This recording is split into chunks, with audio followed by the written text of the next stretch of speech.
All right, Karen, welcome to the show. Thank you, Laurie. I'm really excited.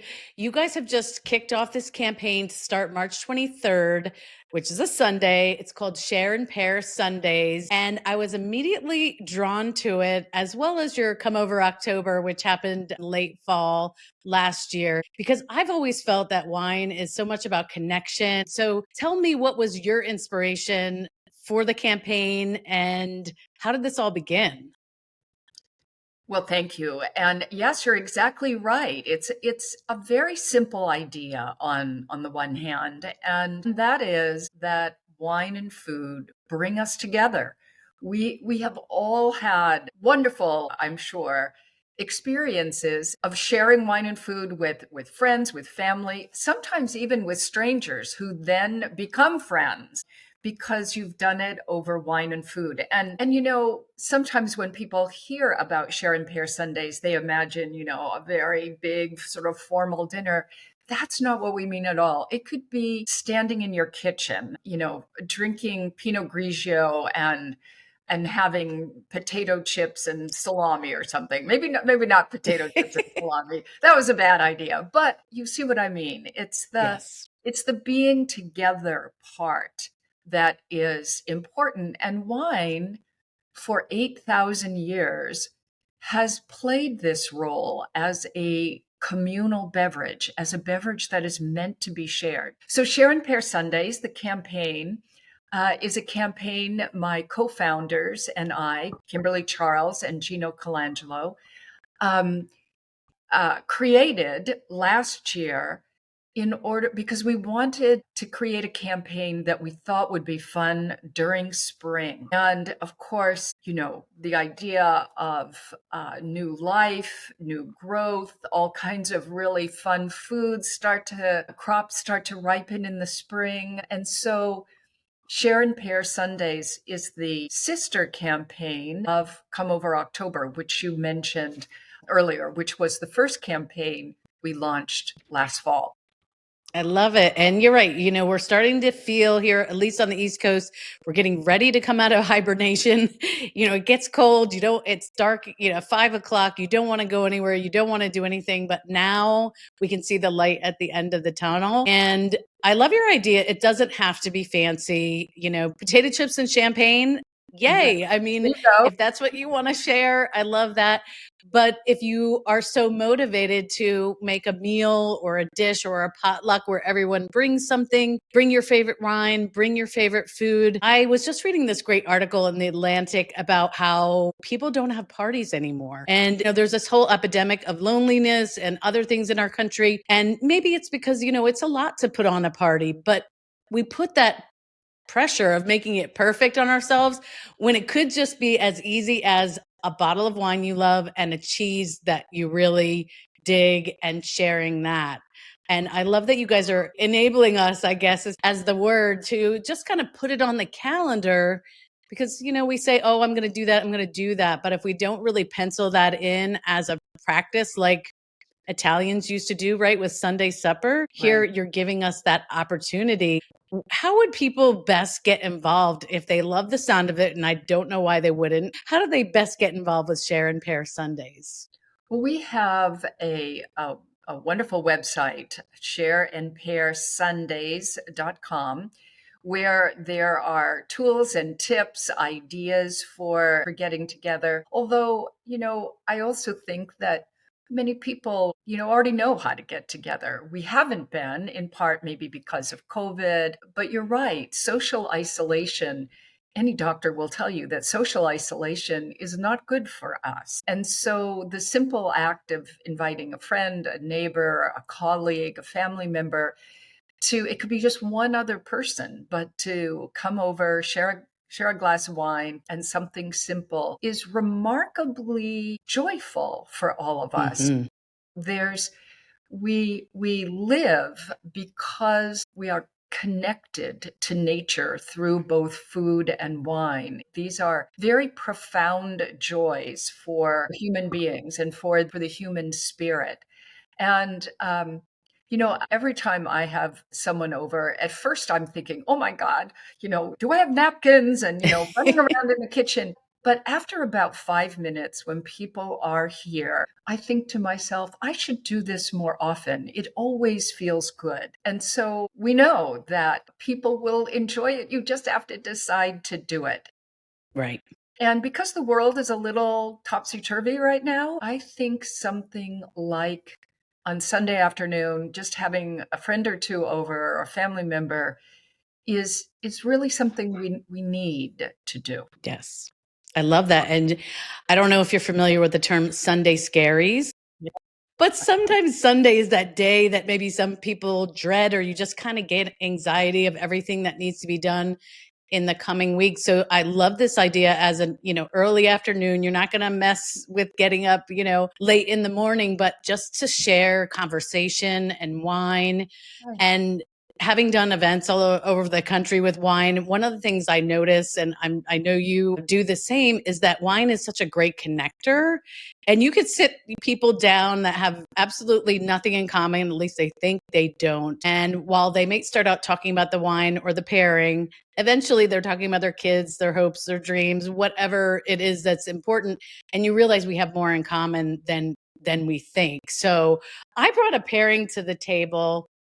Hopefully you will approve. But I recently went into a grocery store because people were asking me how to find values at a grocery store. And I found this great Goru Verde. It's a Humia from southern Spain. A Monastrell is the grape. And it's just really smooth and dark fruit. And this is a crowd pleaser red in my mind. And I just paired it up with, I did a little tasting before, this drunken goat cheese, which the rind is soaked in red wine, and the two with the fruit and the great acidity that this still retains.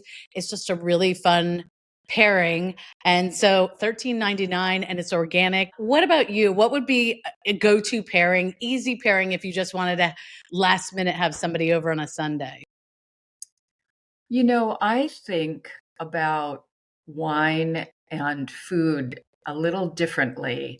I think it's important to match wine to mood more than Mm, to food. And so I'm always operating from the standpoint of what am I in the mood for, you know? And if I'm in the mood for Sauvignon Blanc and I don't know, beef stew, right? Things that you would think, I don't know if those really technically go together.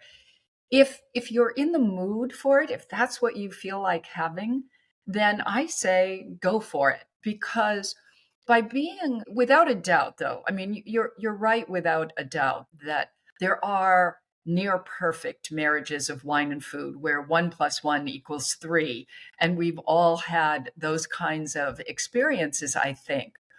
But at the same time, mood and craving are really mm, important to people.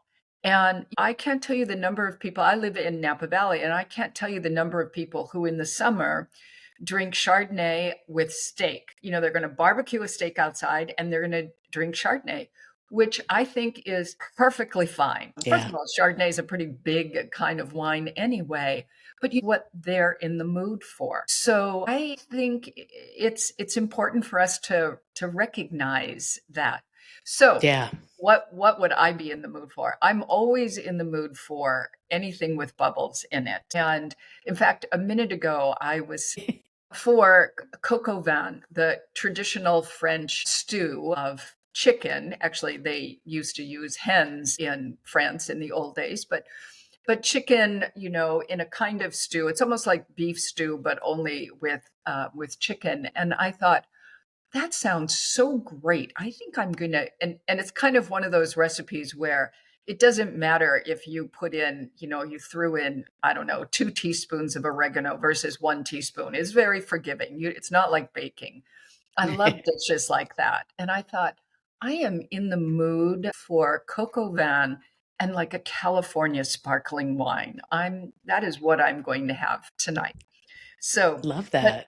but I also agree with you that cheese is pretty foolproof, and cheese goes as well with white wine as with red. Agreed. And one of the things I love, in Europe, it seems like the cheese plate is a great thing before dinner, and it's also a great thing at breakfast. So the cheese plate is just always delicious. add some charcuterie meats in there, and you've got an easy thing to put out on share and pair Sundays. But yeah, you can even go deeper with a recipe, or letting everybody pitch in so it doesn't feel like the host is overwhelmed. I love the website. You gave some themes if you wanted to have themes around the wines that you pair and share. And I love the sharing. And even though I am a wine professional, I'll meet people that'll say, "Oh, I have so many wines in my cellar. I'll never be able to drink them all before I die." And I find that so intensely sad, Right. because to me, wine is something to be shared. I just can't keep my wine fridge full because if somebody comes over, even if I have that special Barolo or that special bottle that I got when I was out in Napa, I want to share it with someone because I already know what it is, but I want to see that light bulb and joy go on in their face. I think we all need more joy in the world right now. And so this is coming at the perfect time. I know you were out on social media too. You have a great Yeah. Instagram page for Share and Pair Sundays, and people can hashtag Share and Pair Sundays so that you and I can get a look see as what other people are doing for their Mm. Sundays. I know I have people listening that maybe are restaurateurs or chefs or wine store owners. How can they get involved and really support Share and Pair Sundays so that more wine lovers like me know about this and kind of incorporate it into their spring Sundays? Sure. On our Share and Pair Sundays website, we have free downloadable assets. So posters, table tents, of course, the cute Share and Pair Sundays logo. And so we encourage not only wineries, but of course, restaurants, hotels, to download these assets and do promotions of their own. We know a lot of restaurants here in the Bay Area and in wine country that are already gearing up to encourage families, friends to just come over to their restaurant for on Sunday afternoon or early Sunday evening for Share and Pair Sundays. So it's very easy for hospitality businesses as well as wine businesses. And retailers are just going crazy with Share and Pair Sundays in the best way. Yeah. They're doing Share and Pair Sundays promotions so that, at some point during the week, you can go to your favorite wine store and you'll see a Share and Pair Sundays poster. And the retailer may be doing promotions on specific wines that you pick up on Wednesday or Thursday, Hmm. planning to share them on Sunday. So it's embraced by all aspects of the industry, and starting, of course, with consumers themselves. I want to say one other thing that what you had just been talking about reminded me of, and that is I find it really psychologically fascinating that when you ask someone, what was the greatest wine they ever had, or what was a wine that really moved them, everyone always remembers who they were with when they had that wine. I mean, Hmm. that alone is testament to how wine's communal aspect does impact us. Wine has always played this role of bringing people together in just the best of ways. I love that. And I think too, not only it there's the mood, I guess it brings into the mood who you shared it with, the circumstances where at a winery, where it was at a special dinner. And sometimes people will say to me, I had this amazing wine, I was in Italy and on vacation, and then I brought a few bottles back, and then it just wasn't the same. And so sometimes it is the people you're with when you're enjoying it, the situation, and that really adds to the whole thing. And I think, and I'll probably get, upset people with me, but unlike any other beverage, beer, a gin and tonic, those sorts of things, wine has just always been so much a part of celebrations, of even everyday life. And I found this old proverb that I use a lot when I do events. It's Italian proverb, I believe, and it says, "Over a bottle of wine, many a friend is made." But wine just has this special quality in my mind that I don't see anywhere else.